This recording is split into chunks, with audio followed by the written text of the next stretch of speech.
নবীজি দুখানা হাত উত্তোলন করে দোয়া করলেন, আল্লাহুম্মা ইহদি উম্মা আবি হুরায়রা, আয় আল্লাহ তাআলা আমি দোয়া করি তুমি দয়া করে আবু হুরায়রার মাকে হেদায়েত নসিব করে দাও।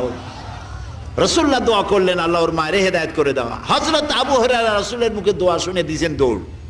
পিছন থেকে সাহাবীরা মনে করলেন আবু হুরায়রা দৌড়ায় কেন, জামা টেনে ধরছে পিছন থেকে। জিজ্ঞেস করলে আবু হুরায়রা দৌড়চ্ছ কেন, কোনো বিপদ হয়েছে নাকি? কয় না, কোনো বিপদ হয় নাই, আমাকে ছেড়ে দাও।